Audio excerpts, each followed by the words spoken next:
Oh, Hello. there's people here. Yep. Yep. I'm here today.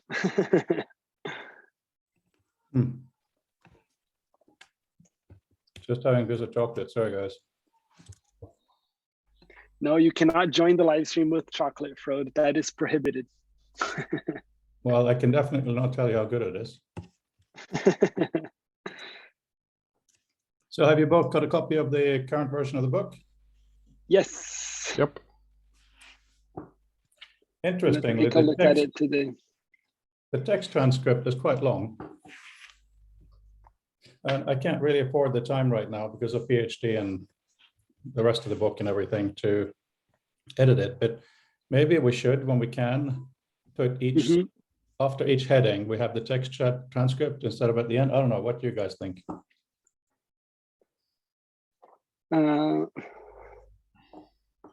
How long is it? Like, how many pages did it amount to? Oh, open it and have a look. I can't remember what it looks like in the PDF anymore.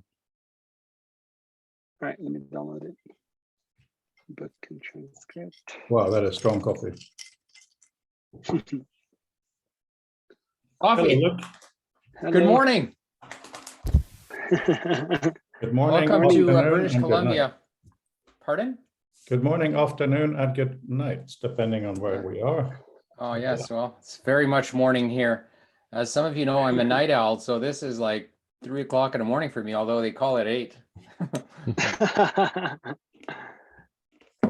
It's However. 1 p.m. for me. 1 p.m. Ah, très bien, très bien. Are you in Quebec or somewhere in the United States?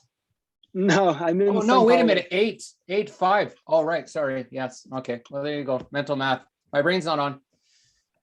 Even if my brain was on, I'd probably get it wrong. So how many people are we expecting today? No idea. It varies. Okay. Well, I'm sure we've got quorum, right?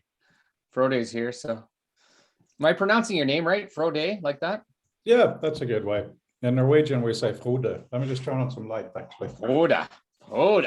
Yeah. Good. That was annoyingly accurate. Ah, très bien. Oh, gee. Wait a minute. Apparently, I don't have my camera connected. You guys don't want to be staring at. You guys want the full Monty.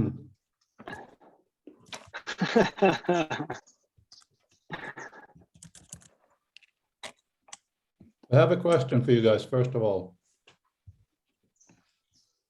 I'm ready. I don't know if the others are. Whoa, look at that. Here's our glorious book. Oh. Here's the transcript Oh, and author. geez. Yeah. So I've been doing these today, most of all, and Luc's going to make a brief presentation, but most of all today, I think we're going to have to talk about planning our monthly things. But I have an emergency interaction question for you guys. And that is, I've been doing expert interviews for my PhD on visual meta, but I've had to show people how it works in author and reader. So people say, oh, too many keyboard shortcuts, which I find a bit annoying because I'm kind of aiming at people who consider themselves to be gamers, you know, that generation, and they love learning that. But it's a very strong point nevertheless. So I then show them this, select text, control click, and you have all the commands you can do in selected text plus the keyboard shortcuts in the menu. So that's nice, right? Love it. And here's the problem. Not selected text, control click. Oh, hold on. Yeah. I don't know. I'll select text. Yeah. Go ahead. If it's on non-selected text, that's all we have. Right. The thing is, there are many views. Sorry, I'll move the Zoom thing out of the way here. Otherwise, you can't see. So we have things like fold, unfold, show only defined concepts or names, focus mode, highlight bold, etc. I'd like that to be in the control click menu, but my programmer Jacob says not really possible. Apple doesn't allow you to put in things easily. So I'm wondering if you guys have any genius interaction ideas. Then, by the way, anybody who suggests buttons on the screen will be permanently banned for any and all communication with me through any media. So there's nobody here from Dropbox is what you're saying with their little badge. Okay. The best interface is no interface, right, Frode? I firmly believe that control should be in the hands and information should be in the eyes. Wow. Okay. Maybe see. a kind of a, I don't know, mishmashed workaround, but could you call on a space? So if you have just like a single space that might be able to generate the actions that you're looking for. Like make a fake space like this. Yeah, But You know, that might not be a good idea at all. I'm just thinking. out no, loud. try my reference point for PDF readers is Skim. I love Skim. And no offense to to a reader, obviously it's doing something different, an author. And so there you go. So Skim, you can control click and do I ever do that? I don't even know. Like it's people don't really know what they do with with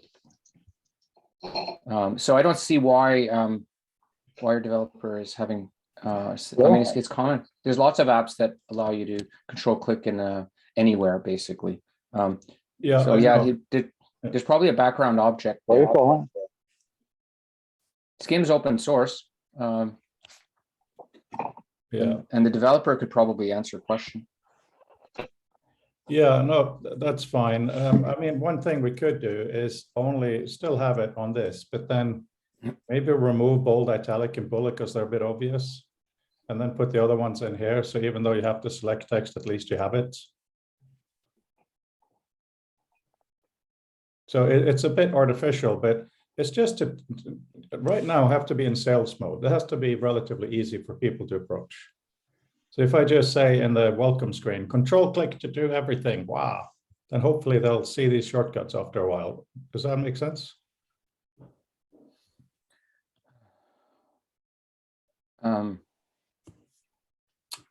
Yeah. I'm just, maybe there's also an issue of the order in which you present the shortcuts. There's certain things are more obvious. You're not a reader, I are you? like the idea of having Author.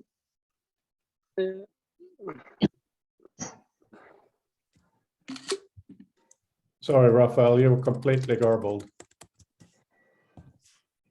Oh yeah, that's the cover of our book, by the way, guys. Very nice. Lovely.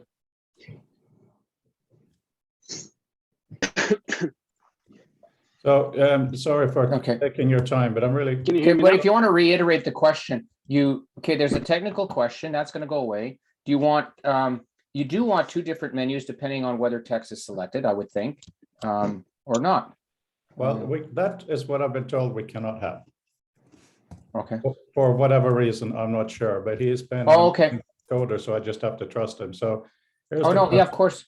course. I see also Peter's here and Duke is here. So I guess from your perspective as intelligent users of software,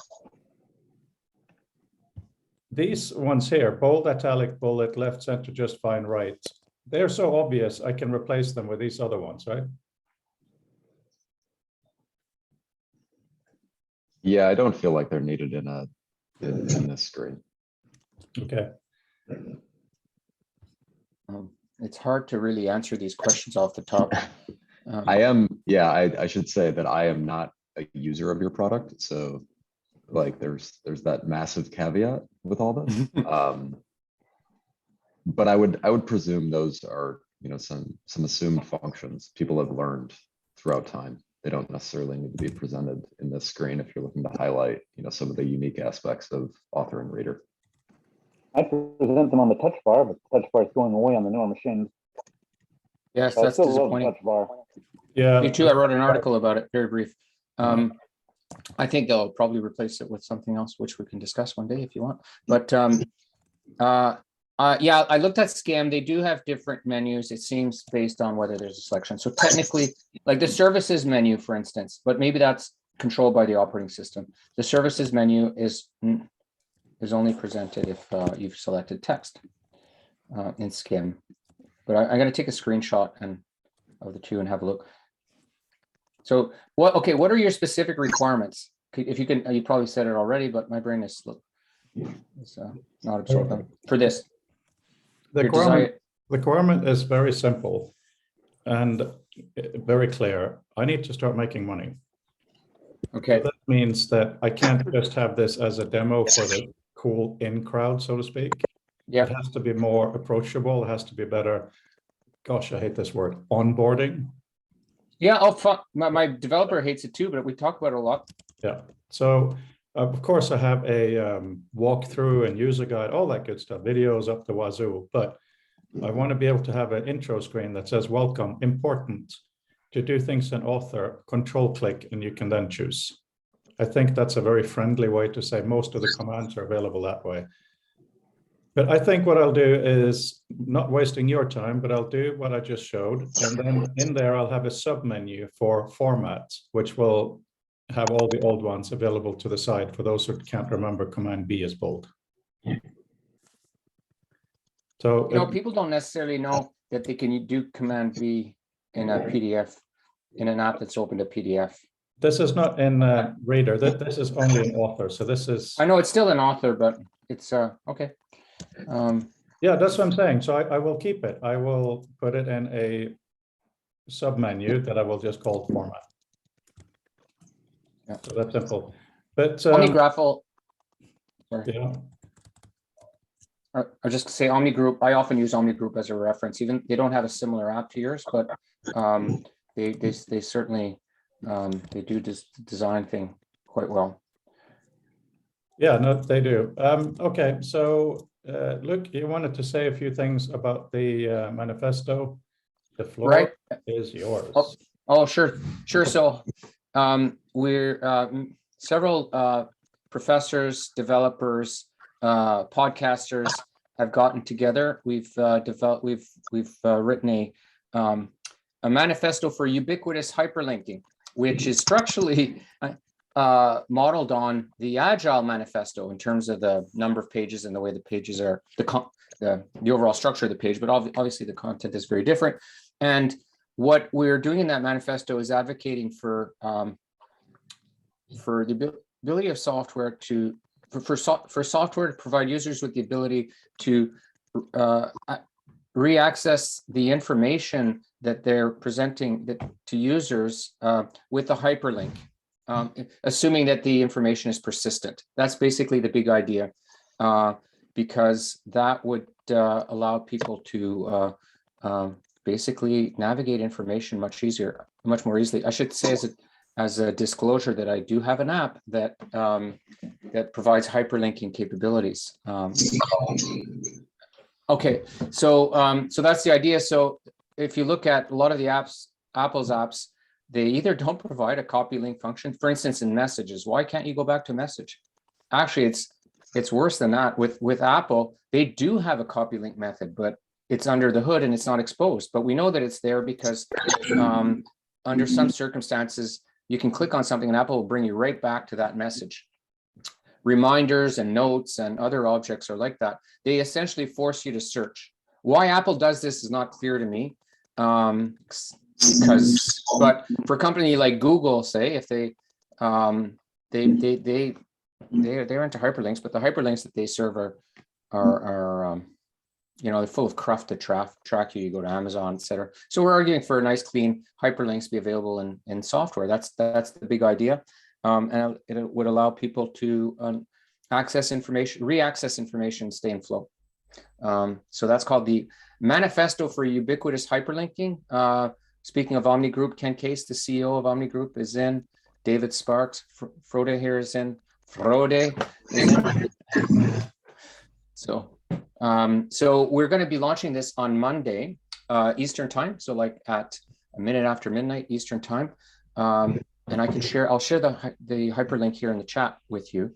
And we would love people who are interested in hypertext to help draw attention to this. It sounds rather dry. My wife was saying, well, how are you going to get people to care about this? And I said, well, look at what Steve Jobs did in 1984. That was the idea of a personal computer was super dry. She said, no, computers existed. Yeah, they existed and nobody had them, right? So this is similar in a sense that what Apple does is they identify pain points and then they address them. So this pain point that we have is that we can't do copy link easily.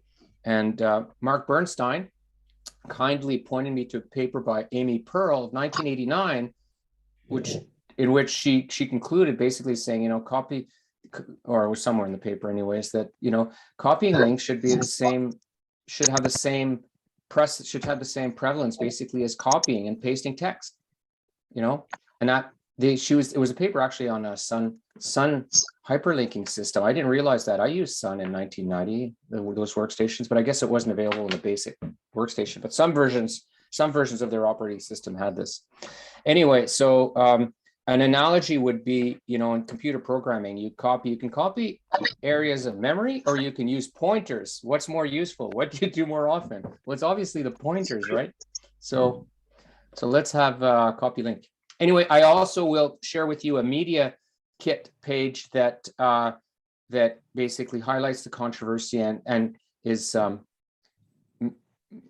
aimed, if I've done this right, is aimed at making this the relevance of this maybe more easily accessible. We want to be very concise on the manifesto page. The homepage is very, very concise. It's like the Agile, right? Same thing for the Agile. You might have thought that, well, this will have no impact, but it changed the world. So we want to do the same thing with this. Thank you. Can't hear you, Frode. Yeah. I was muted. Can you talk a little bit about how this is implemented in Hook? Because it's such an important concept. Brendan, welcome. Luc is talking about being able to link between applications and good stuff like that. We're going to talk a little bit about that, and then we're going to talk about our planning going forward. I guess this is further evidence that my brain is not fully awake, because there's really two aspects of this. One is in the user interface to provide a copy link function when it's ready, when it's relevant, when and where it's relevant, whether it's on an object or a file. The other is in the API. So providing an application programming interface so that that functionality would be available to programmers as well for inter-app communication. Now, what Hook does basically is it talks to the current app, and if the user invokes it and says copy link, it will invoke that copy link wherever it is in the app. So you can do that in a file-based app like Reader. Actually, with Reader, do we have deep? Oh no, this is my next thing I'm going to ask you, Frode. Many PDF readers have, a few have an API for deep linking, and Hook has tapped into that. So when you select text in, say, Skim, Hook can, and the user does copy link, Hook will ask Skim, hey, what's the current selection, if any? And it'll append that to the hyperlink, and it'll create a deep link to the specific location in a page. And because PDF's a standard, that same link can be used if the user changes his or her preferences to whatever, to Adobe Reader or PDF Pen Pro, which I think are the three that supported at this point. So yeah, so there's the API aspect. For instance, in Omni apps, like in OmniFocus, you can, if you've got a task open, you can, it's got its own copy link function. So it does that. And Hook basically makes this uniformly accessible for users. So yeah, and it'll construct links where applications just provide identifiers, like some apps will. Now, Mail, for instance. Yeah. I was just going to say, look, I literally can't afford to do any extra coding right now, but it's a really important issue. And Adam in chat is asking, is the idea that those hyperlinks leave your current app and open in the app the link was generated in? Isn't this what in some cases is called deep linking if it's on an iPhone type thing? But you're talking about making it more useful in this kind of environment, right? As knowledge work desktop as well, right? Yeah, it is deep linking. Basically, it's universal, easily accessible, like a uniform command for deep linking. Hook is very close to the concept of the manifesto, but the concept of the manifesto is more general. Hook taps into that, but the links, essentially, yes, the link that's generated in case of a PDF reader, or the link that Hook generates can be used in any app. We don't enforce that the app have a universal link format. The API could be anything. I don't, all these standards are so hard to enforce, and I realized I was in that space a long time ago, and trying to develop new standards is super difficult. I'm not going to go there.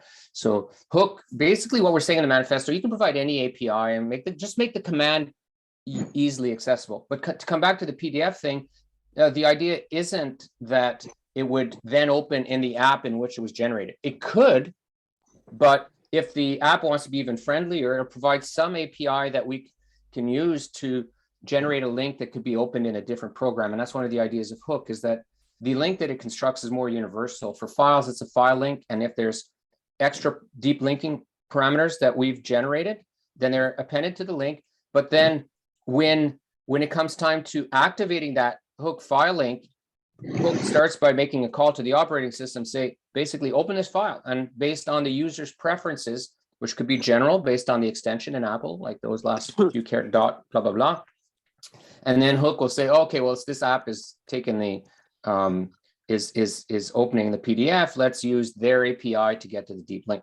So the users can change their preferences. So there's a decoupling there in terms of what hook does. But the manifesto is more general. It just says, hey, please provide a user interface so that users can copy links if it's appropriate, and an API to do so, Yeah. And on the Mac OS, it's extremely easy to get. I mean, just have the basic functionality of a link to an actual file. You really don't have to do much as a developer. And the deep linking would be more work. So Frode, I totally understand that. That's, I've got a 1,000 things to do too. No, it's not even that. It's just time to go to market. But yeah, thank you for that. Any other comments or questions? I mean, one thing that's I think is really, really important about this is what we've been talking about based on visual meta, where you have a citation in a document and you can click on that and it'll open the document rather than going to some DIY download page. So it's an important topic. Now, right, yeah. So that's right. The same goal, but and also that needs to also have addressability in the document, not just open it, but also, Brendan. This sounds very exciting. I like the idea of carrying more information about the sort of the function of a link, why it's generated, and what kind of action it has in the system. It's sort of out of the scope of a given application, but what kind of impact would this approach have in a truly document or data-centered operating system? I'm not sure if you recall, but a lot of the original models for Apple Lisa and the Xerox Star were actually, there weren't applications, or applications were transparent, were opaque, and the only thing that really existed was document. Is that something that sort of dovetails with the sort of the intention behind these kinds of deeper universal links? Look, before you answer, just have to ask Brendan, are you talking about OpenDoc? No, OpenDocs was the effort in the 90s. Xerox Star was first commercially released in 81, 82, and all of the Lisa work back in the late 70s, early 80s. The original model for GUI operating systems actually entailed not having the idea of applications visible per se, and that was a conceit that was applied to the system subsequently for sort of memory management and performance reasons. But it's something that a lot of people have expressed a lot of regret for, shall we say? I'm aware of an effort in the early 90s, and again, that must be different from what you're talking about. So I guess it depends on if I don't understand. I'm not actually familiar with that. I started in 1986, so I missed that memo. But there's going to be a software developer, and whoever the software developer is for any software, they would need to handle this. But it sounds like with your kind of model, the model you're describing, much more is in the hands of the operating system. I mean, somebody's got to be writing the software, whether you package it as an app or not.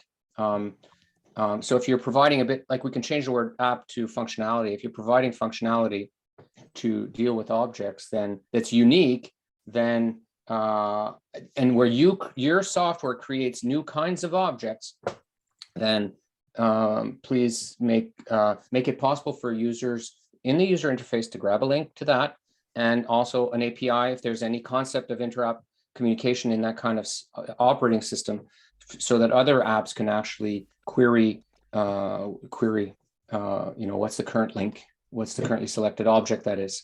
Yeah, that would be my answer, I think. Yeah.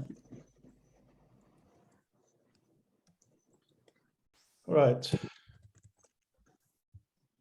Adam, I'm sure you have some more questions about this. Or are you satisfied? It's a big topic in itself. I wonder how it relates to the ordinary web links, because this sounds a bit more local, that it's in your hands, a single user or a very few user that operates in the same trust domain. So I wonder what happens when your iMessage URL gets copy pasted into is it open to the world, or what is the idea of the separation between the user and the global space? Okay, so only a user who has access to the current object that's selected or document that's open can generate the links, and those, obviously the same privacy controls they're in the hands of the operating system and the app, so that shouldn't be a problem. I can have a message ID that if it doesn't resolve properly, Apple's not going to show me, unless there's a security hole, they're not going to show me what's at that address. And that we're not changing anything by saying that, because currently anybody can generate random URLs and give it a try, and hackers often try to do that. See what happens if I try this address. So that's one aspect of it. However, this does apply to the web as well.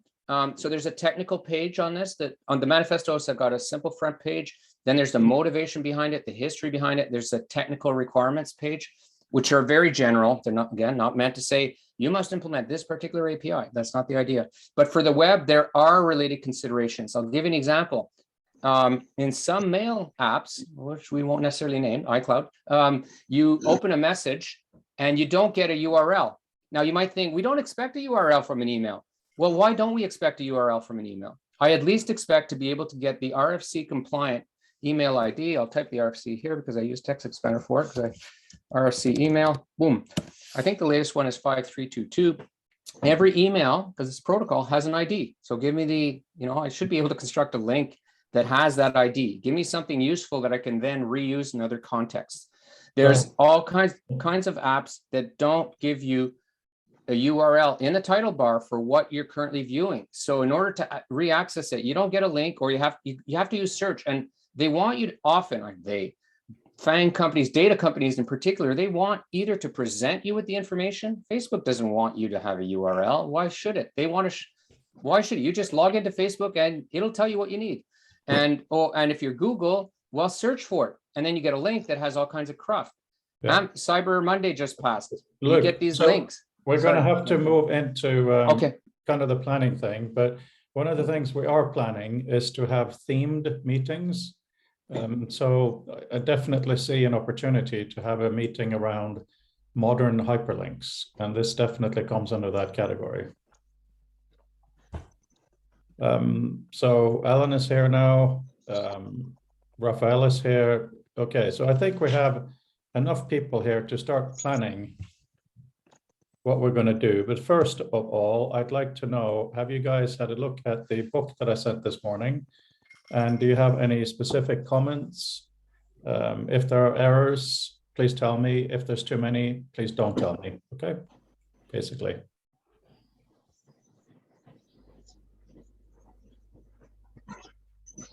I downloaded this morning and I'll take a look at it this afternoon. Okay. So we're also getting day 2 transcribed. So it's a lot of work. It's Rafael's friend who is doing it, and I think he's done a tremendous job. He's also doing a lot of other stuff in this community. Talking of which, it's worth mentioning that some of you know I started interviewing former heads of state for the book. And then in the current version, they're all gone. That's because Ismail has got a tiny bit of funding for us to do a separate volume called The Future of Text Interviews. So the first one will be heads of state, the second one maybe scientists, and then third one maybe artists, I don't know. But it is based on these people being interviewed. So all of these works now are being, on one of the first pages of the books, they will say the companion work is also available, blah, blah. And furthermore, Rafael and I had a meeting this week where we had a brief look at the main website, Future Text Publishing. And on there, I was about to remove Circle, but Rafael said maybe not quite yet. So we then went to Circle and removed unnecessary pieces to make it much more focused. Where Alan, I deleted some of your posts, which I emailed you. And also I tried to activate Stripe so people can pay to be part of the Circle community. But I think it's really important that if you pay or not, it'll be exactly the same experience. The only thing is you help pay for the cost of it. But setting that up has proved to be a bit annoying. So I'll continue with that next week. Just FYI. What's the difference between the paid and not paid version? Sorry. No difference, except I get money. Okay. Let me explain a little bit more on that. So the idea of the Circle community is that during both the symposium and even before, we were looking for a place that we can continue the discussions or the conversations during the week, right? After, before or after the office hours. And out of the communities, the platforms that we can use, we can use Slack, we can use Discord, we can use Circle. It's these places that we can get together to exchange messages.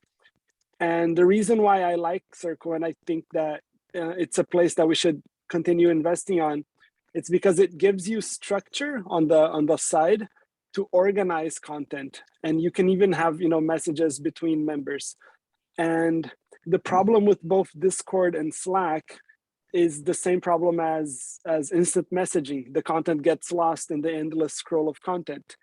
So I found that Circle has a nice mix of both organized content and messages between users.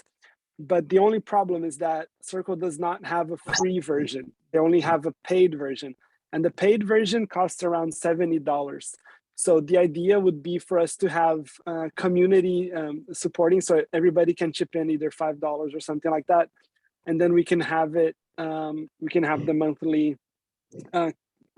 expenses paid, because until now, Frode has been paying it all by himself. But it's also a place that we, as a community, should. Myself included, I'm the one that proposed the idea of using Circle, and I haven't been on it too much because of all of the other things. But I feel like it's a nice place to look at all of the history and all of the things that we've done so far, and to organize the content there in a way that is useful for everybody. So that's the basic idea of it. Yeah. Luc, go ahead. Yeah, look. Did you look at Discourse, which is very different from Discord and Slack? It's not like Discourse because you can host you can self-host Discourse. We self-host Discourse, so then you pay your developer, and that's about it. Oh, hello. Yeah, I'm very I don't know happy. if you noticed. Sorry. Yeah. Nice. Lovely. And it's not that I did look at Discourse, but Discourse costs $100 a month. They don't have. You can self-host. Yeah, then you can self-host. Yeah, but we self-host it on DreamHost. I've got a developer who does it, but yeah, there's a cost there. I mean, obviously, there's a cost there. Well, okay, but I love Discourse. Yeah, we looked at a few, but I mean, right now I don't have any capacity to do this. I'm supposed to finish my PhD this month, and the ethics committee is not giving me permission to do some of the last work I have to do, and it's very stressful. But then we all have stresses in our lives, so that's fine. It's just work stress. But when it comes to the focus for next year, I think what we've agreed on here is really, really lovely. We're going to have one guest host a month, and we're going to have one themed discussion a month. So a few things we need to decide on now is very, very simple. Should we make it first Friday or first Monday every month? We need to decide these really basic things. And then we need to just use our little Google Doc and just make it happen, because I'm just going to share screen, even though you all have the same links. So here's our Future of Text publishing website, and we're still deciding exactly what to do with the Future of Text plain website. Anyway, so contributor list has the 2 volumes all in one. Then we go down here, volume 2 is now available, download and learn stuff. Volume 2 will be released December 9th. Vint Cerf and Ismail Sergelding will be hosting the summit of the book, so they'll be releasing it, plus it's Doug's anniversary, of course. Here we have linked to the symposium, which we now have a record of the one we just had. And ta-da, Community on Circle. So Community on Circle is much simpler now. There's much less stuff there because we don't need much there. There's, people can introduce themselves if they want, but then these are the 2 key things: the schedule. This is where we can put up more information about who is actually coming and when it's going to be. And then we have some of these other ones. So if I can find the right, here. So if we can today decide on who we're going to invite to speak, then I can send out emails inviting people. Then we are a long way down the road of being organized. But then we have to decide on how to do the record. We'll do some discussion on Circle, but I'm very much about write a document and cite a document kind of a guy. So I really think that the newsletter/journal idea that we've discussed becomes even more useful now. And so for context, the transcription from Friday and Saturday, done with someone I'm very happy with, was not expensive at all, but that costs $350. So we can't do all of our meetings. And as you'll see in the book, it's been really tidied up. It's not and and so and all of that stuff, right? But I really think we can do something more organized around these. Maybe we just transcribe the person presenting their 5 minutes, and then the rest of it, we try to make it the transcript. I don't know. I'd love to hear your thoughts on how to handle it. But first of all, these 2 fields. The guest host, when are we going to have them?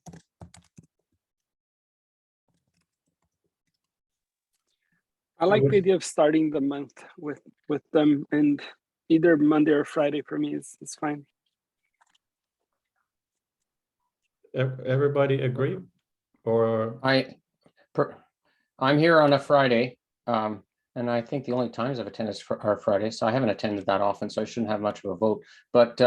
But to me, a Monday feels like I got to get to work, whereas a Friday feels like, okay, there's a weekend coming up. If I have to do extra stuff, I actually work all weekend anyway, so it doesn't really matter, but I still have that mindset. The weekend's different. I feel less pressured on the weekend. Yeah. I think there's a point. Everybody's different. Yeah, and I think there's a point to that, because we all have feelings. A Friday and a Monday certainly feels different. And I think we have gotten into the habit of Mondays is more about code and demo and internal stuff. So how about we do first Friday, guest presenter, second Friday, we do topic. As long as it's easy for people who are on the periphery who dip in and out, easy for them to put in their calendar. Actually, of course, we'll make an iCal and share it. What do you guys think?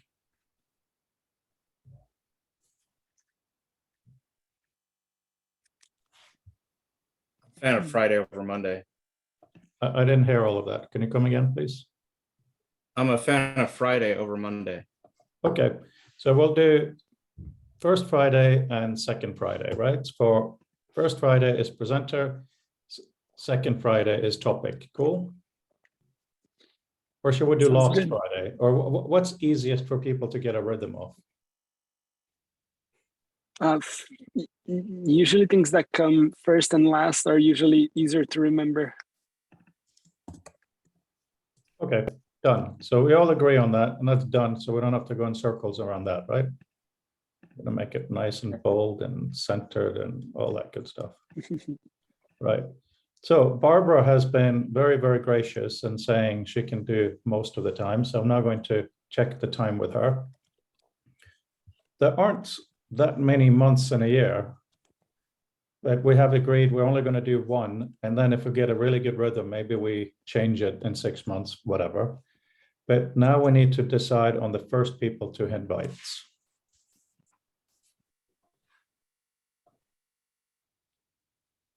So looking at this list here, these are very available people.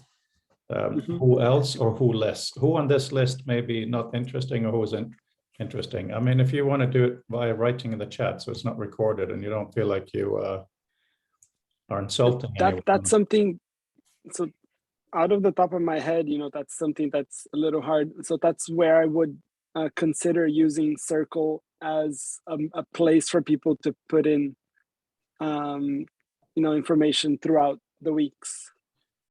Yeah, I mean, I would go further than that. I would say, how about you email people you really want to have, or maybe say people you don't think are appropriate for whatever reason, because then I can keep it completely private.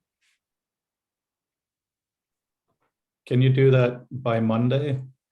Because on Thursday is the launch of the book, and then I would really like to make this public, our schedule, as soon as possible, so that we're launching in the new year with a plan.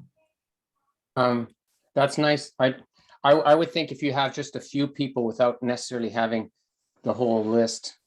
I agree. It doesn't have to be the whole list, but we have to start inviting to see who is available for the first few months. So will you all consider sending 1 or 2 names or 3 names? Yes, sure. I can do that. Yeah. I'm happy to do that. Of course. This is so weird, you know. Usually these hippie tech saving the world discussions get so vague, but now it's like, bam, bam, bam, we have things to do. Sending a list now, a partial list. I would stress though that in planning these, it should be planned as like any of these 3 for this Friday, because people's schedules are crazy. And so most likely they won't be available at that ideal time. Yeah, no, exactly. I'll have, you know, once I get a list from you guys, then I'll just invite and then I'll tell you who's available and on what dates, and we'll make something happen. So that's very exciting.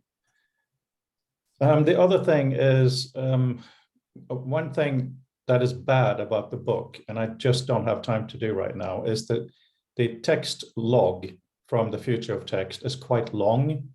It's in the book after the transcript, but if one of you has a Mac, and if you have the time, if you want to take the text transcript and chop it up and put it after the headings, so I can stick it in the book, then I think it'll be easier for people to use it.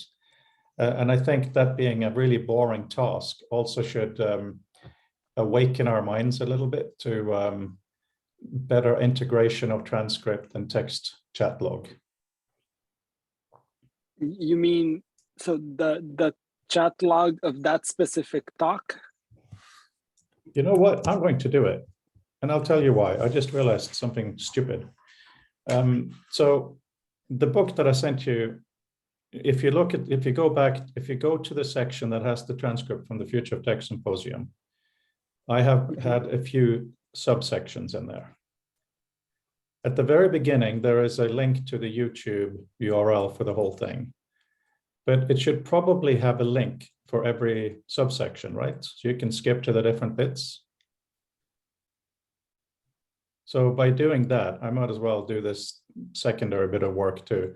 So people should be very easily be able to go in and out of text and video, right?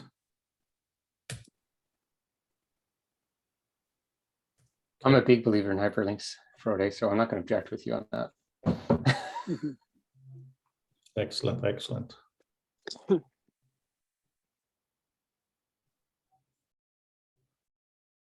Oh, there's quiet in the room, so I'm going to, and on my screen, Brandel is actually in the center, so I'm going to pick on you a little bit. So in my thesis writing, one of the things I've stayed away from is this whole VR thing. And of course, you've allowed us to think about that.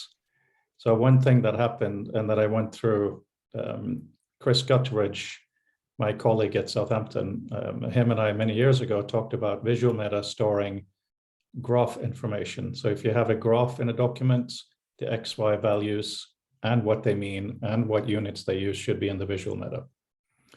So, you know, it's nice to think about a world like this. So what I wrote in this version of the thesis now is, imagine when you take whatever has dimensions to it and you paste it in a word processor, how cool it would be if the word processor can ask you a little bit about what it is. I know that Excel and Word does it a little bit, but imagine if it shows it as a sparkline, I'm sure all of you know sparkline, but just to make sure, it's a graph that doesn't have anything other than the graph itself, and it's the same height as the text. That's all you see. But because everything is stored, when you then read the document, you can choose to interact with it. That might be a fun way to interact in a bigger space. So Randall, thank you for helping visualize that. Because it's You're much welcome. easier when you have a big thing and you put it in there, think of it like that rather than this, you know. Right. Yeah. The fact that virtual reality it mainly entails space rather than any of the other sort of fancy kind of graphical or immersion illusion of virtual body ownership. These are sort of noble sentiments for the people doing the infrastructural research, but the intent of it ultimately needs to be able to give you the space that you can then devote to what the psychologist David Kirsch calls epistemic activity or actions.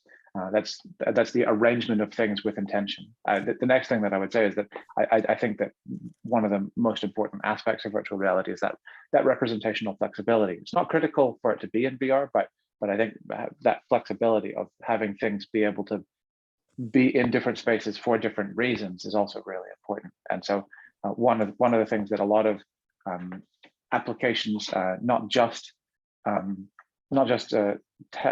text applications, but everybody really under indexes on is view-space manipulations being represented as semantically relevant activities that are put into an undo stack, but also that have some kind of representation within the app. So Photoshop doesn't save when you zoom in and out in the same way as it saves when you draw. I think when you're talking about placing things in spaces and changing what you're looking at, it would be really valuable to make sure that those things are encoded just as precisely for the benefit of being able to roll through all of those changes. Hi, Alan. I love these little hand icons. Yeah. Oh, I didn't want to. I don't know if we're still on an outline, but I wanted to plus one everything you just said, Randall. I'm a huge fan of that kind of thinking.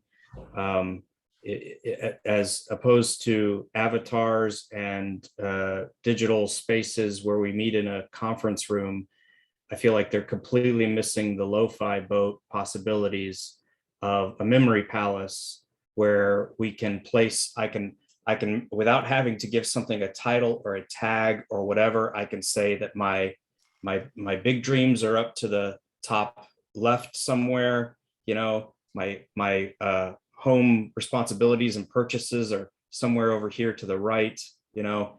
I'd love to chat about that more, and even I've often thought about trying to build something along those lines, and I'm sure some of the Rome aficionados are working on an immersive version of Rome that's like that, whatever the result will be.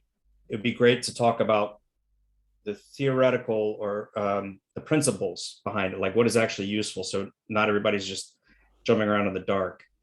Even the idea of a canvas having XY or an entity having an XY axis is problematic when the canvas is less important than the relation to another thing, right? So an XY axis from this, you know, to that, and then also an idea float around a good bit. Maybe I've talked about it on here, but I think the future, or what I would love to see, would be anamorphic places, anamorphic graphs, if you will. And what that, the closest parallel to that is an artist, maybe in I'm not sure, Belgium. He makes wire sculptures that if you look at them from one direction, it looks like a giraffe, but as you walk around, it turns into an elephant, that kind of thing, right? So it's kind of a style that's been around for a while, but applying that to knowledge graphs would be the equivalent of, here's my graph and here's my XY axis that might be, date versus complexity. But then as I walk around, the X and Y axis are changing, not just the nodes, the content, if you will, being able to switch those and then seeing how the relationships change. I don't know if that makes any sense, but that's where my mind is a lot, and I'd love to chat about it more. I'm interested in that kind of thing. And I would totally second this. The relational aspect is important. And I use memory palettes and all kind of like that myself. And I'm trying to think visually more. So I've got a project on that. Aaron Sloman in Britain does too. I could share that information. A big project on visualization. And about not naming things, a hyperlink is an example of that, actually. It's a different kind of thing. But when a link to something, you don't have to name or tag it. It's just a link, and then you dump it wherever you want it, as opposed to, having to name something. Naming something is a huge barrier. Absolutely.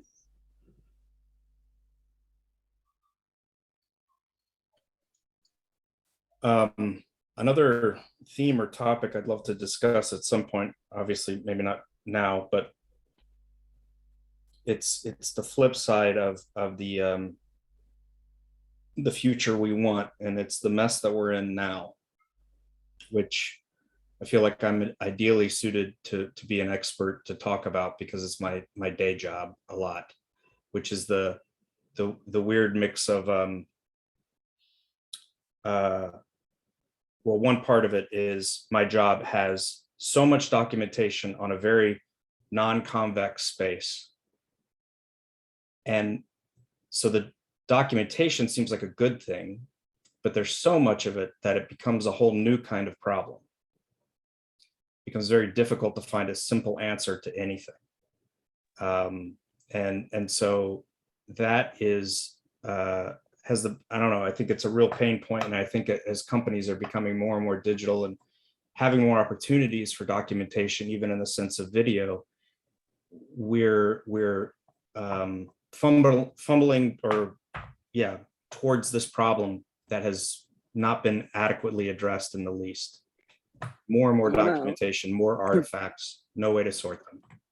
I wanna add to that, Alan, because that's one of the big issues that we've been dealing with. Once you start organizing or categorizing, or giving structure to things, you quickly reach a point of complexity again.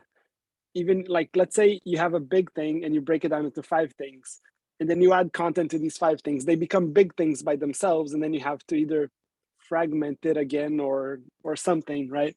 But as soon as you reach a point of complexity, you have to do something about it. Otherwise, it stops being useful. There's some ideas that just forego the concept of categorizing altogether and just leave it to the machine. Like there's this app called, I think, My Mind. You just throw stuff in there, and then the AI recognizes what's in the image and automatically tags it, and you can find it. But that's image based.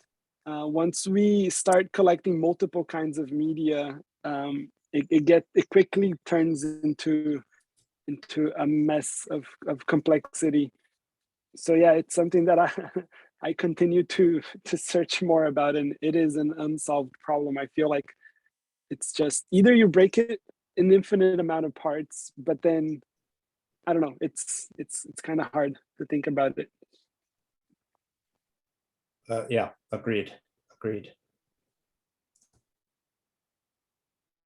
That jokingly, because obviously I wish he was here, but Mark would now go on a rant, and I would agree with him. A lot of the systems that allow you to pile stuff in, but not to organize and get it out. So yeah, big deal, Alan. I mean, this is why, obviously, I think the notion of concepts is more useful than tag, because you have to define it in order to put it in. You can't put it in empty. Brendan. I was going to agree about the, sorry? Sorry for messing up your name completely there, Brandel. Oh, not at all. That's fine. Any pronunciation will do as long as it gives me the chance to participate. Yeah, I totally agree about the scale of information, and one of the things that I think is sort of also a challenge is coming up with ways of being able to not just do that sort of higher level categorization, but also understand it. Something that I like a lot because I come from graphics is this notion of the level of detail. You know, if you zoom in or out on a map, it still has sort of notional relevance. You can see a world map, you can zoom in. We don't have that for text because we don't have the idea of what those higher level abstractions are for text. There are things like, if you've heard of things like term frequency inverse document frequency, TF-IDF, people build things like word clouds. And I think that it would be really interesting to think about what a continuous zoom level is over a text that isn't simply making the text bigger or smaller. And so that's something that I've been playing with. I think that the fact that space has sort of VR has the capacity to do continuous spatial variation is a really interesting sort of provocation to then say, well, it's not relevant merely just to have the text become bigger or smaller, because that doesn't tell you the same information as making the geospatial features of a region bigger or smaller in the same way, because there's fractal detail that's recognizable, but after a certain point of text is not recognizable no matter what you do with the landmarks and the ragging. So like I said, like some of those text summarizations, those tag clouds and things like that do some job toward that, but I'd be really curious as to both the techniques, but also the lenses that people apply for being able to obtain and extract that level of detail for what it is that text is. I totally agree. My response, one of my responses would be that spatial space is not the only or the best conception of space.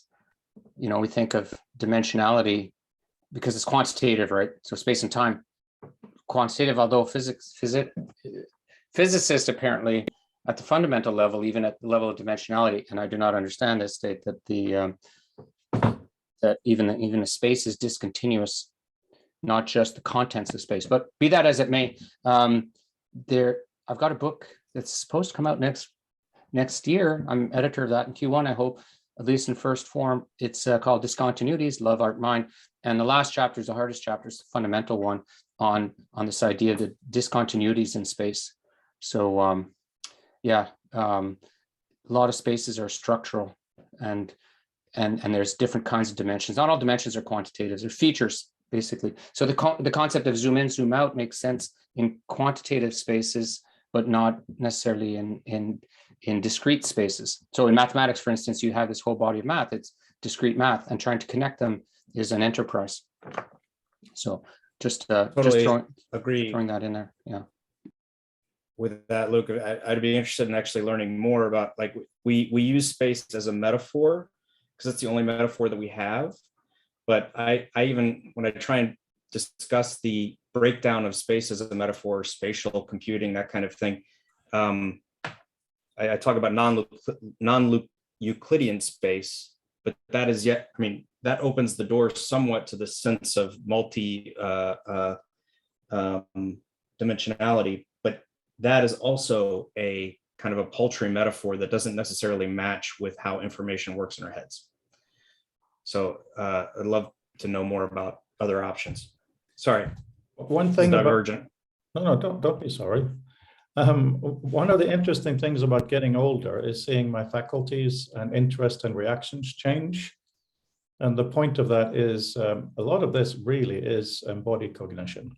You know, it's really nice to aspire to a more virtual space in every sense of the word.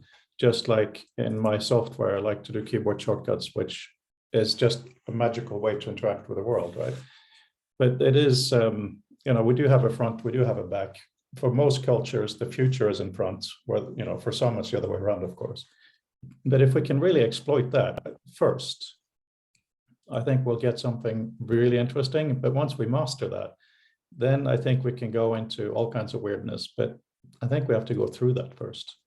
I mean, like yesterday, we had a dinner for the parents at Edgar School. It was in a restaurant. It was kind of a cocktail party. Yes, very strange to do in COVID times. Didn't feel comfortable, didn't stay there that long. But the reason I'm telling you is, that, these people are half my age and they were basically screaming. So with my age now, I'm only 53, and I'm not pretending to be ancient, but it wasn't like I was 16 at a party and, people screaming is totally fine. I found it a bit much, for lack of a better word. And it just helped remind me that, I am a physical brain in this world, because it wasn't my ears that were different. It was my lack of what, the cocktail party effect of being able to understand the person right in front of me was clearly a little bit less than it used to be. So I just found that interesting. And another thing to tack onto that is when I film 360 video, I find that it has to be situated where a normal human would be. Otherwise, it just feels incredibly uncomfortable to watch. I did an interview with Vint, just a quick test where I put the camera in between us on the table. Actually, I did the same thing with Alan Kay. When you watch it, it's just, no. So now I have to put the interview camera on the side. Adam. I mean, after last time we and Brandon's appearance here, I tried some 3D as well in the browser, just to see what a library. I've been thinking about if you have a library with text. Are you going to share screen, Adam? No, because the hardwood floor of my rendering is not good enough. You quickly go there to see. I want hardwood floor to have it a bit more human. And but that was the point. What would, if you had a library or a memory palace? I wanted to ask you about this. If you had a memory palace, and not talking about the interactive part, but just a palace to walk around in and look at your past projects, maybe.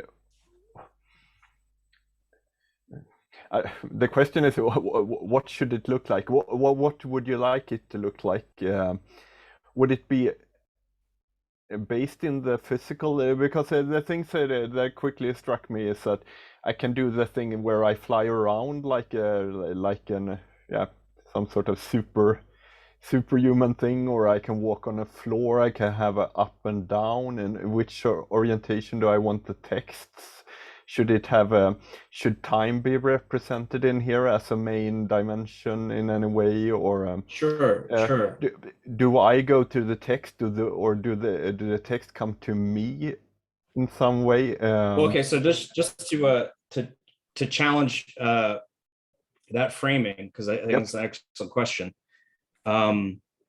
The way I actually initially see it is AR and not VR, right? So, and how it would be useful is I'm walking down the street, I'm window shopping, right? I see some backpack that I like. I can with my hands grab the backpack, and that's where I throw it into, hey, something I want to buy, right? I'm reading a book, there's a passage, I highlight it, and then I throw it over as either something to process, or I hold over there, and then that comes to me, that area comes to me, right? And there's already knowledge that says, hey, this is a highlight, it's an ebook, and these are some words that are in it. And so here are some things that I'm going to float, a constellation, I'm going to kind of float up closer that might be related, and then I just put it in a bucket. So the point of it would be approaching this spatial thing as not an immersive experience where you can just float around, but more like, how can I bucketize my knowledge in my real world scenario so that I can quickly find it at another time? And it could be that what happens at the end of the day is that all the things that I threw in my memory palace comes to me as a newsletter, in an email form that basically says, hey, here's the top, here's the hierarchy, arbitrary hierarchy that we put together for the things that you found, right? Or maybe you then go into an immersive VR experience and review that all again. That part's open up, but I think the interesting thing is how can we take this technology and integrate it with our daily lives? Yeah, I really agree there, but the question is, is there any room for having a memory palace with a fixed location, kind of anchored in a physical reality, or No, would it be no. or would it be good enough for a way superior thing to have smaller units that are recognizable, but there are really workspaces that come to you, but maybe they're where you remember the workspace and the places, but that they don't live in a memory palace, and in the whole palace you Yeah, have smaller rooms that come to you. the metaphor falls apart. Yeah, so but I wonder if the Yeah. palace has any place there at all as a meta surface. It doesn't. It's only a metaphor to convey the idea of this is where you put your. This is the place to put your memories, but. Yeah, but as a garage, but not rooms. As a garage, it shouldn't be. Think of it as a garage for your cars. Then a place where the cars are parked in a known place. What your so more like a. I like that. So yeah, my comment on that is both very strongly. So at home here, I'm very lucky. The room I'm sitting in now is supposed to be my office, but I often work in the what's supposed to be the dining room downstairs. And they really have two different meanings for me. So up here, because of issues with Lightroom, I actually have a separate Mac for my pictures that I edit, which is a huge passion of mine. So I wouldn't mind at all, even in a virtual setting, having a photography darkroom where I go into that room. And of course, through magic, I can have magic, like the Matrix, things coming out of specific walls, of course, all of that stuff. But it is good for different types of work, I think, to be in different types of rooms, so to speak. Rafael. I completely agree. I think when we're in an environment, the architecture itself puts us in a position to do that specific kind of work. And there's also the ritual process of going from one place to another that also puts us in the correct feel to do that work. So I've had numerous times where I've had trying to have both my sleeping room be my office, and that never works because there's no boundaries between them, right? So during COVID times and pandemic, I had to create these different environments to be able to do different kinds of work. And I feel like if I have, this is my digital table, I don't have almost anything analog here. And then I have my analog table, which I don't have anything digital there, because one thing influences another. And the further away it is, I think the more in that zone you go in. And that's one of the things that I find VR to be both interesting and tricky, because in VR you can have infinite mind palaces, and they're visual mind palaces, and you go in those mind palaces and you can organize things Rafael, visually. Just real quick, Brandel has to go. Any closing words before you go, Brandel? So Rafael can continue after, sorry. Nothing particularly final other than I agree that you can have a multiplicity of overlays, but we also have the ability to apply all sorts of different sort of characteristics like color and shape. I think Philip Rosedale did a really good job talking to the University of Washington Reality Lab, outlining all of the different sort of memorable features that we can have, that we could sort of construct realities out of now that we don't have to make them out of physics as well. But yeah, I'm really, really excited, and I'd love to continue with this conversation. Look forward to Monday. Yes. Bye-bye. Everybody. Sorry, Rafael, I just saw that message, if you want to continue. No, that's fine. It's just this idea of I love the idea of mind palaces, and after watching Sherlock Holmes on the BBC, I'm sure everybody thought about that. I can organize things in my mind, and if I do so spatially, you can recall it faster. And like you mentioned, so this room that I'm in right now, I don't have any walls that I can work with. It's all wood, and it's all history around it, but having a wall is very important because you have a physical space that is limited by the size of the wall, where you can put things in and you can find things spatially. In VR, that wall can be infinite. And I find very problematic the concept of infinite once we go into digital organization. So, because if things are infinite, then you don't have, you don't have coordinates to things. Sure, you could have like a digital GPS location of your files, but you get lost easily. So I feel like having a limited space makes you find things easier and faster. And it's nice to have limitations to things. I find very problematic the concept of unlimited, infinite, open universe. Everything that is infinite tends to end up being problematic once we deal with all sorts of things. So I like the concept of limiting the space where we work in for specific things. Thanks. Love that, Rafael, and I think that one of the things that I don't even know that this generation is going to be ready for VR, because we have to get over the hurdle of spatial metaphors. The infinite is inherently a problem, but we still think of placing entities in physical, walls and places, because it's the only thing that we have. And I think we're going to have to just play around in the VR space to understand it as a material. Sorry, Luc, go ahead. Yeah, hang on. Wait. Before Luc goes ahead, I don't think that's accurate, Alan. I will return. Yes, Luc, go on. I also have a point to add to that. This is, space, right. Well, we could use sound as well. I've got many projects, probably too many projects.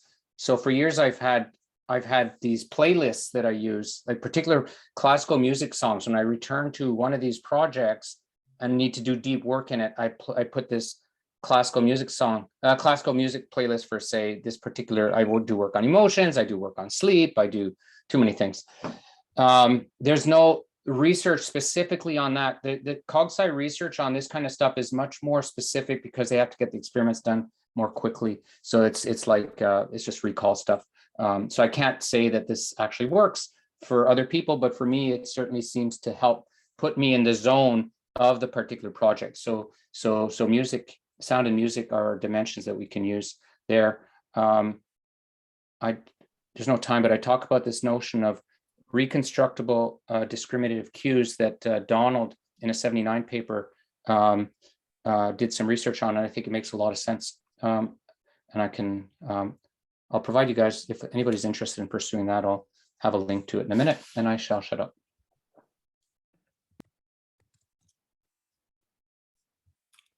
I think Alan's quite before. eager. Oh no, yeah, Rafael, please. Before Alan jumps in, it's going to give him more fodder to work with.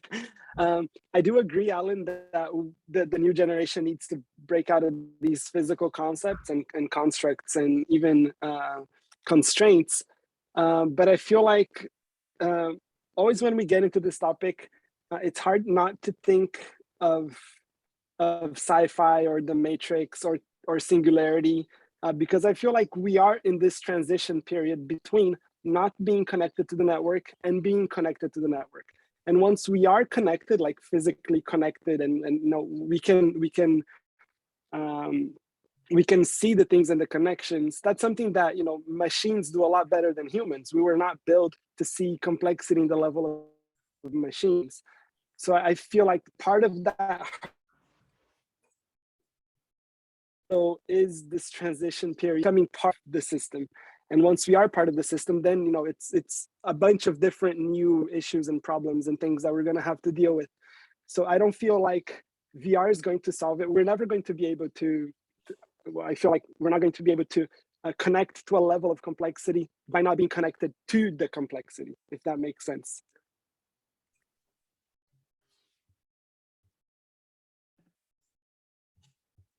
Sorry, I was muted. Yes, it does. My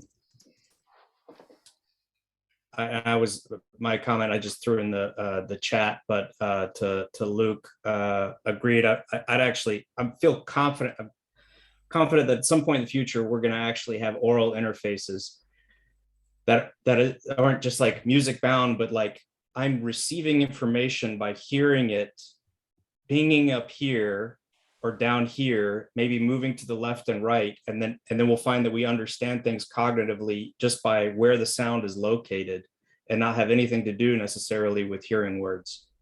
But that's a bananas idea for later.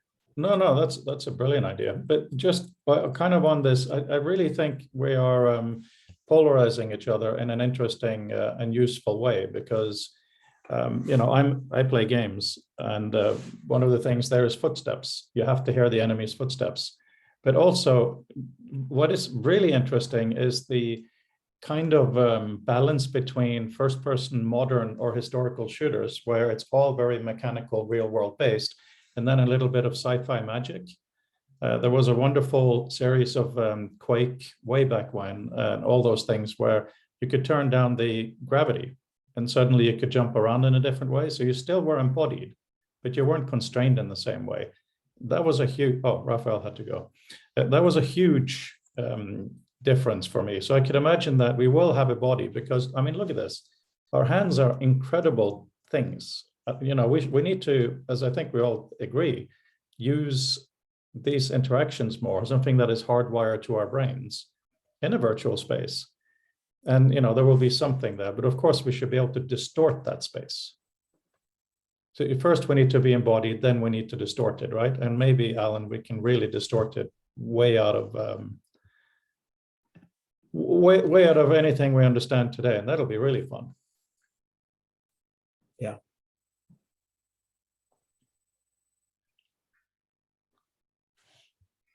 So, Adam, do you think we should give up the notion of a room, a virtual room? Later. Is that what you're well, maybe proposing here as a thought experiment? What I'd start with, what I'd first like is VR as breaking away from the game mentality, and by that I mean the simulated landscapes. I don't mean the gaming itself, the play portion, but the simulated landscapes. I don't think what we've explored is the proprioception, the I forget the term, but probably Joni Ive or Brett Victor knows the term, where the space, the sphere that's around me, you know, has meaning, right? Like for me, bottom up versus top down might mean the same for you, but if we were getting to something very specific about, say, like assembly language versus corporate finance, we might be surprised to find that you think one is bottom up and I think that one is top down, right? So our spatial metaphors as a personal place, I think, is really unexplored. And in that sense, to draw it in would be like, let's say that I'm learning CSS today, you know, and I know that I put assembly code way down here. And so if I've been saving for years links on CSS stuff, I have a sense that it's going to be up there somewhere, you know? So whether it's a room or not, or a designed space, matters less to me than that feeling of, in this topic, I associate things left, right, bottom up, far, near, etc. Well, Alan, there has been some really good research on this, and Barbara, of course, is one of the people who have done that research. So thank goodness she's going to have a chat with us, at least one. But also, you made me think of something really, really important. Yes, there is that sphere, but I think it's only 2 or 3 years ago where researchers found that in the brain, space is encoded, I think it's hexagons or something on the ground around us in our brains. So there is a lot of hardwiredness about how we see the ground. You know, it is very spatially coded right into our neurons. And we should exploit that rather than get rid of it. Not that I think you disagree. How would I search for that? Researchers find how space is mapped, something like that. Okay, thanks. So this certainly feels like for many full sessions, just this topic. Text, text in 3 dimensions, and we have many different variations: AR, VR, 3D on screen as well. And also, the thing that I'm really, really thrilled about this discussion is that it's all about the abstract techie stuff, but it's also about how our brains work. For instance, I think our brains work on a frequency of what, 40 hertz or something? So that's one thing we can choose to be aligned with or not. And when it comes to this spatial thing, for people not to fall over, it helps to have some kind of a pattern on the floor, which is why we see many old buildings with those black and white patterns. It's not just pretty. So I'm wondering if— Oh, wow, I love that. Yeah, so if we could look at this new research and find out exactly how these shapes are on the ground, and then recreate that in VR, maybe it will constrain us, but maybe at the same time, it'll provide a level of comfort that allows us to be more free in the space. Yeah, that's another topic, which I just sent you several based on what we were talking about. But extracting lessons from the past in architecture and civil engineering, and see if any of it, how it could fit in these future structures. I remember we had an issue in Norway with building regulations for a house, a building that we had, and the Norwegian road authorities wouldn't let us do this, that, and the other. This was my father's business project. And I remember being in a meeting where I just said, well, why don't we put a mirror there and a little gate here? And the problem was solved. You know, after years, because they've been looking at it for very specific kind of legal things. But then it became, for me, coming in fresh, it was just a matter of how would people safely move through this area. So yes, to look into how people move through spaces in different ways, I think we can learn from a lot of different disciplines.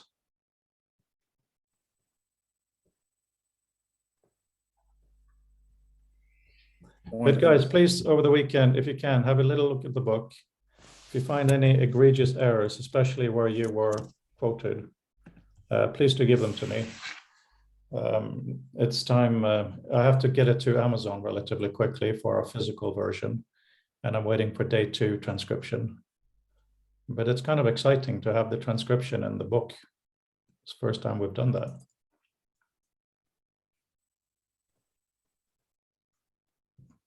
And of course, one thing we haven't really talked about is going in the opposite of where you're going, Alan, keeping the physical. Let's say we try to do a VR experience of our Zoom meetings, like the next future of text. You know, we may or may not be using goggles for VR and AR, but it would still be very interesting to have an environment that is maybe fake, maybe abstract, whatever, to go back into to go through the record. That could be an interesting thing. A totally different topic as well here, the future of text publishing site. Very clean, love how it looks. However, given the new agendas or initiatives you're talking about, I think it might be an interesting topic to see, you know, what could be done to the site if you're open to that.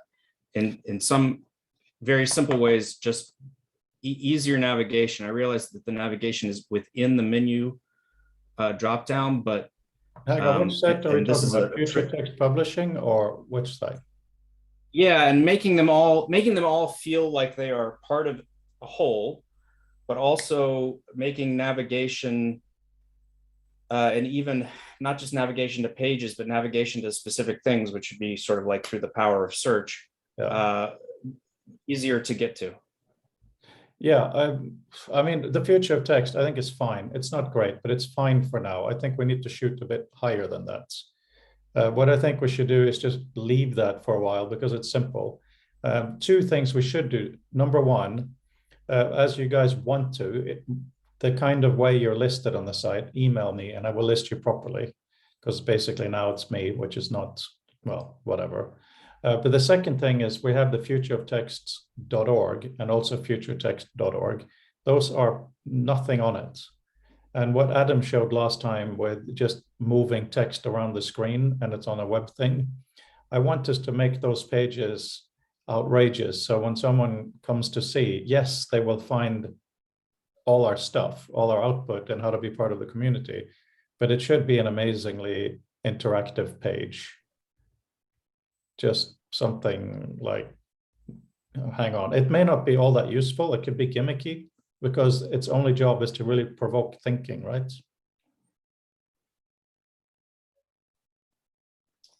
Yeah, let's talk about that maybe in circle or at another time. I would actually challenge you on the Future of Text publishing site because it's the one that's been around the longest. There's a good chance that people will go there. So even if it's a bit of something in the content that pushes them to these other ways of experiencing or understanding what's going on in Future of Text, that it's still the flagship. It hasn't been around the longest by far, but you're right. It is the flagship. It's the one that we bandy about. It's just that, you know, I have to be careful with my time. I have to now finish my darn PhD and then it's, you know, promoting author. I think we all have time constraints. So that's why I'm thinking at some point, I don't mind taking that down at all. But I think the other one is better to experiment on because you're right. It isn't that used. So we can, you know, make that a main thing. Anyway, that's kind of a detail. But the point is we need to think higher than just a better layout in WordPress. We all agree on that, I think. Oh, it depends. You can have a traditional frame around exotic interfaces, or you can have an exotic interface for traditional content. You could go either way, like a zoo. You go there, it's traditional walkways with exotic environments inside bars. So we could do it the traditional way as well, because people are familiar with that and text has lots of traditions, and even hypertext now has some traditions and how you navigate. So if you would go directly into a 3D environment or something with novel interactions and novel navigation, I'm not really sure it would serve us the best, maybe. Yeah, it shouldn't be a traditional gimmick like, oh, the future is 3D, something like that. I'm thinking it probably should look relatively traditional so it's readable on first glance. But then one of my favorite hypertext things that aren't easy to do now as an author is, you know, have expandable stuff. So you maybe have something with a little icon, you click on it and more information comes out. I can't remember the term for it right now. So I can imagine just a paragraph on the Future of Text saying, you know, we host a symposium, and instead of people having to click on symposium, they hover over it and then information comes up, not on a pop-up, maybe everything moves out of the way, just like real rich sculptural interaction. Stretch text, that's it. Thank you, Peter. That is what I'm thinking about. There's a lot of things we can do there, but also because of the things you've been playing around with, Adam, while people go through our record, maybe they can make their own kind of notes on the side, you know, like drag things a bit around. Alan, did you see that prototype? No, I didn't. Vapor. Oh, I did it for you. There is a whole last recording. We have 2 minutes left. Show it. I've been underwater for the past 3 weeks. I'll take a look at unless you want to show it now, I'll take a look at the YouTube video otherwise. Start share. Still there. I think this is the one. Here is a columnar text you talk about. I took inspiration from what you said about the chromeless, a chromeless version, okay. Where you can, let's see, why isn't it working? Wrong keyboard. Let's see. Wonder if nothing is working now. Is JavaScript turned off? Could that be? Why isn't it? Okay, but here something is wrong here. But here is a way of bringing text out to the margins or to your thinking space. So you have one margin for the document. I imagine that these are two different things. This is a kind of a free thinking spaces that are not connected to the document, but and you bring words here either to the margin if you want them, or to the thinking space. Usually you can drag things, but I've broken something now. So this is a kind of a way of taking text, Wow. text and taking small snippets. So it's a minimal chromeless version of Liquid, you know, the app. Wow. Yeah, that's amazing. But watch a whole video on it. We had a good discussion, almost a full an hour on this and different ideas around text selection and where to take it. And so you haven't seen it. I thought you watched the recordings, but now you have to. I do when I can. Yeah, and I've just at least skim through it, because it's a very good discussion. I think lots of good ideas from people. That's wonderful. Okay, that was. Thank you. I'm honored that you would put something like that together. That's awesome. I'll check out the video. I had similar ideas, especially around. I wanted an infinite margin for a thinking space, but also it was easy to throw in a regular thinking space where you could drag things more freely. That is not connected to the document, and I really like both those modes, writing in the margin or dragging things into the margin. And you can also write your own notes, of course. You just click anywhere and write a small snippet in the same way in that prototype. So you could, it's kind of, is it called Scapel? Scapel? Yeah, I love Scapel. Scapel, I had it a long time, 10 years ago I had it, but I think the license or the versions, but it's kind of that, a very minimal Scapel-like look to it. And I think the idea of just saying chromeless is very useful for text, to not have any boxes or anything. Yeah, I'll check out the video and and I continued with that. I hope to chat about that some more, because like that's the beginning of I mean, to me that's like that memory palace idea. It's the same kind of thing, right? But imagine if that liquid space over to the right was had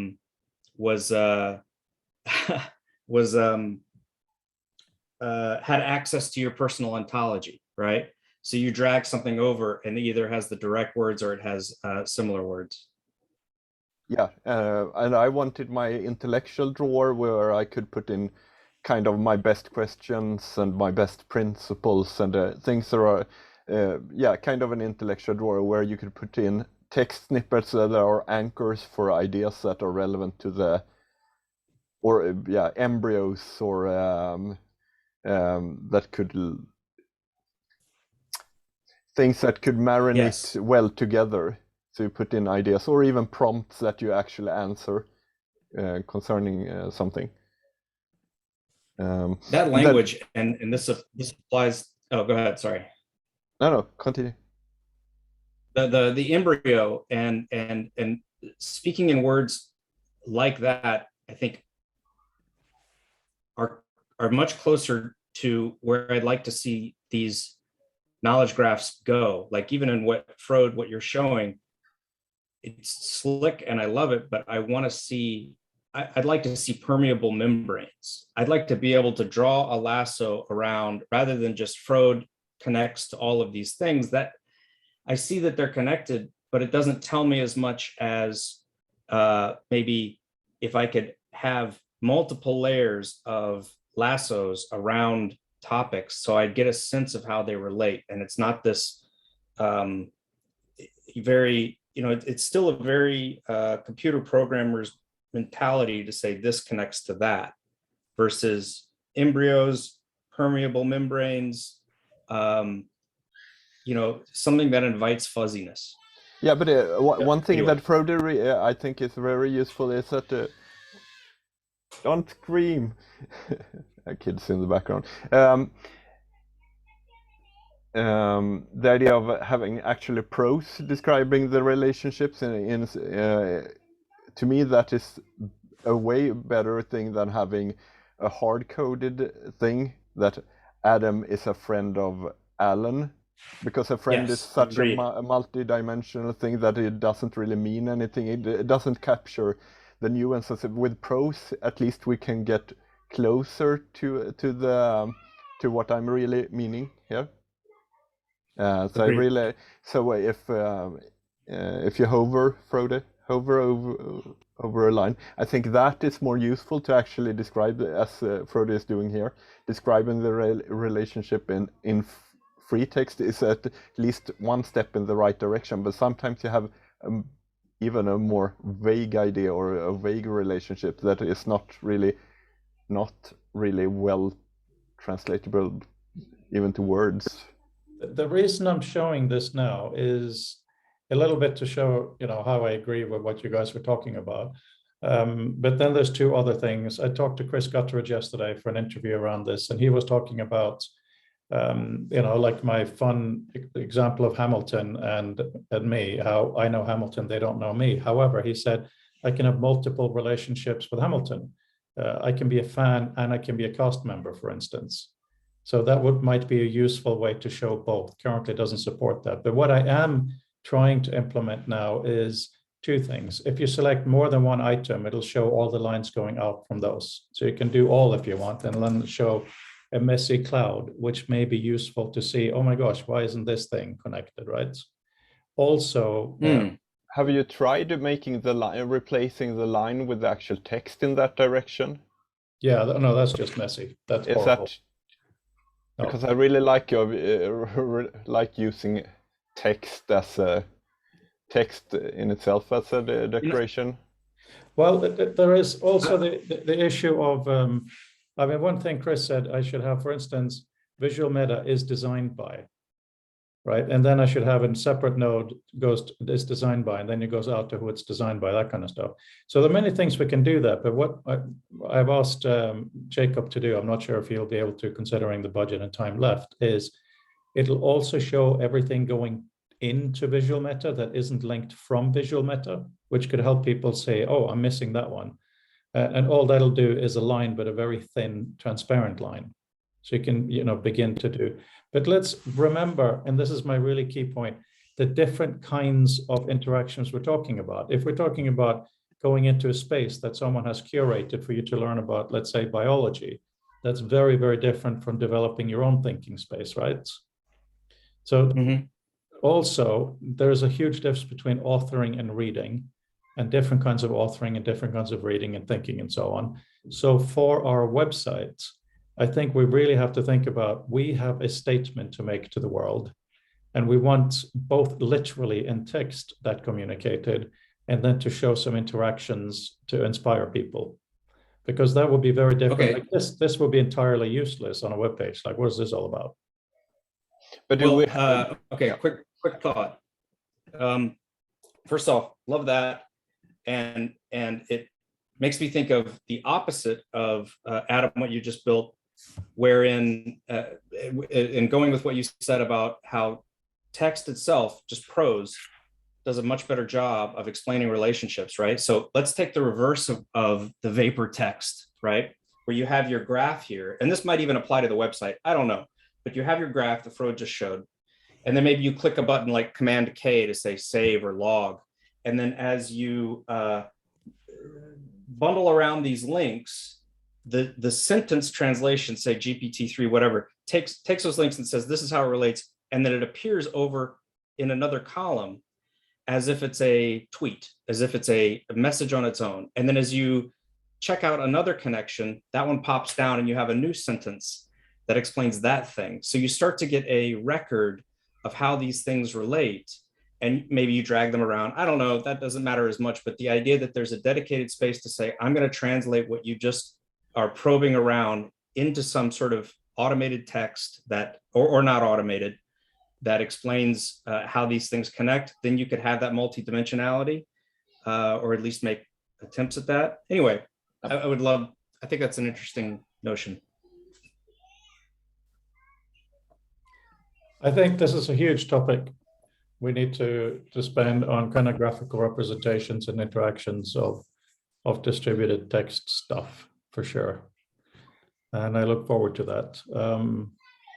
Yeah, it's nice to beginning to get some of this happening. Anyway, there's dinner to be made downstairs. Anything else before we close shop for today?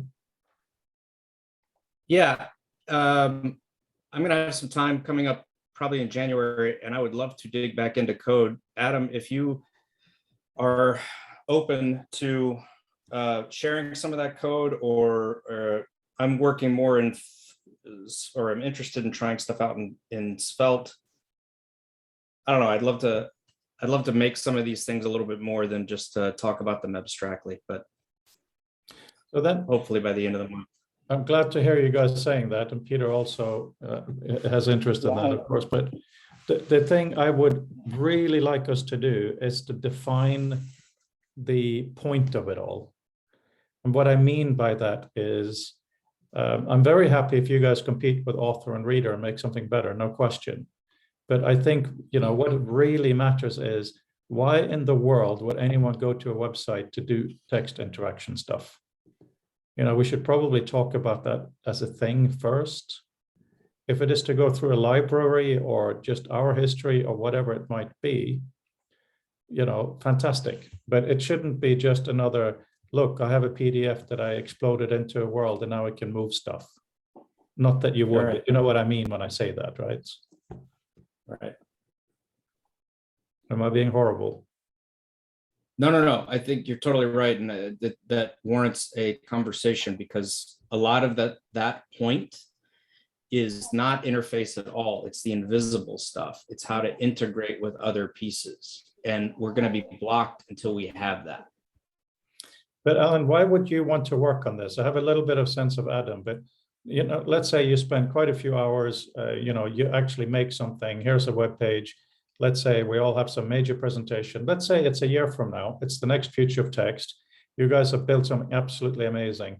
What's the point? And let me help focus down the question. Is it purely a cool interaction? Is it a specific pain point in how people find stuff? Is it to help people think? What kind of thing is driving you now? You don't have to stick with it, but if you could talk a little bit on that, that would be appreciated.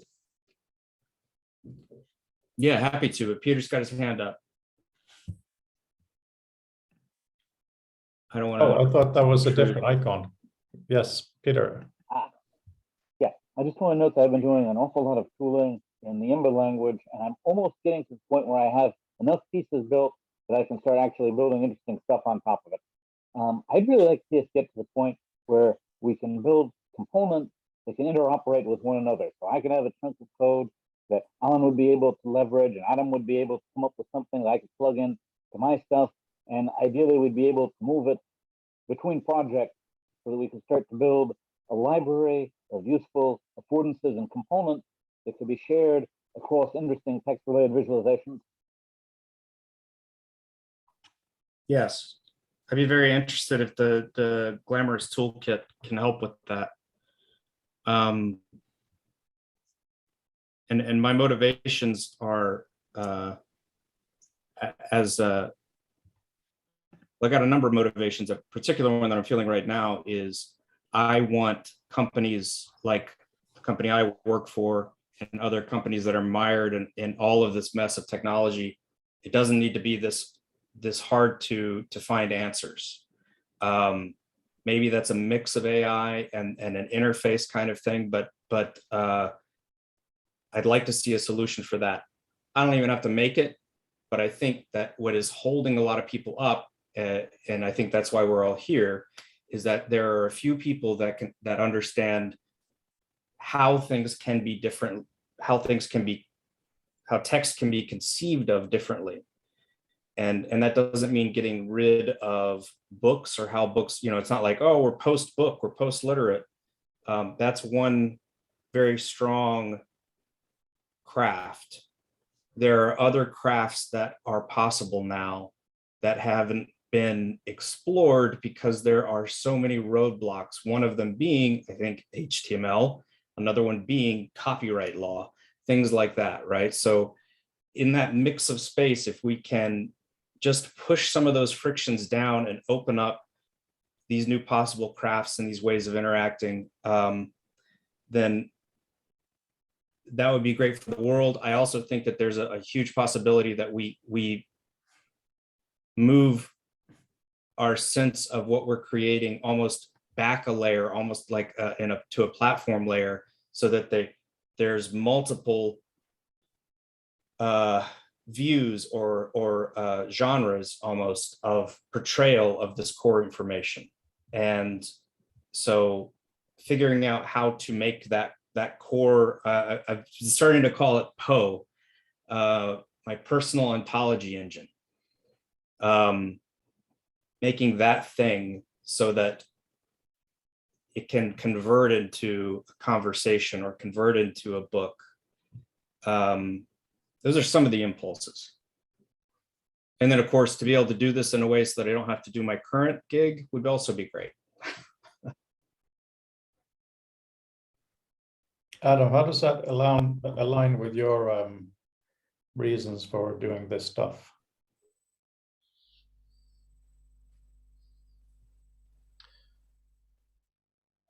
Right now, I'm just following my intuition in a sense, but also kind of I've been doing other things and also family, and I've been working with drama and so on. But I feel when I left the computer field 15 years ago, I thought everything was going in the right direction. It was a very fertile, everything was about wikis and RDFs and blogs and everything was, and people made so interesting prototypes about the future of how we worked with, more specifically text, and more focused on text.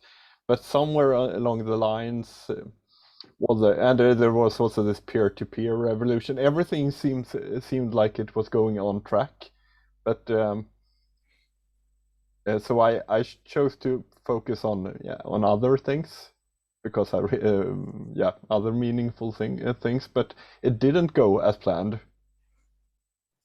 It went in the other direction. And all that when I started out, it was you wanted to see the server, the machine. You wanted to see it in your room. And then everything moved step by step into a very finally into services, microservices that you do. But the whole point here is that that this kind of revolution around text, and it didn't continue. It just stopped, and everything went into social media and other and the silos and platforms, and so now we have to come back and actually do the work. And some things are not that complicated. It just the solutions can be quite simple, but they aren't done. And I don't know if the economics will support it. But I think so many people are aware about of the costs now for having things controlled by others in silos. So people are more willing to pay for tools that will keep their information accessible for decades, because we have felt the pain of losing our information too many times now. So I think and the tech is fantastic, the machines are fantastic, but the software is not. So it's a very ripe point of doing better text tools and thinking tools. So that's why I'm here. And I think before I die, I want to do something like that. If we could somehow focus on our own record, our own dialogue, I think that could be very expandable into a lot of things. And, you know, the little bit that I'm doing now with the transcription of our meeting and having links and all of that stuff is a very primitive manual way of doing it. But I think a lot of knowledge work is a record of dialogue, some sort of dialogue. Whether it's a news group, an email, a book, a journal article, live, Zoom, whatever.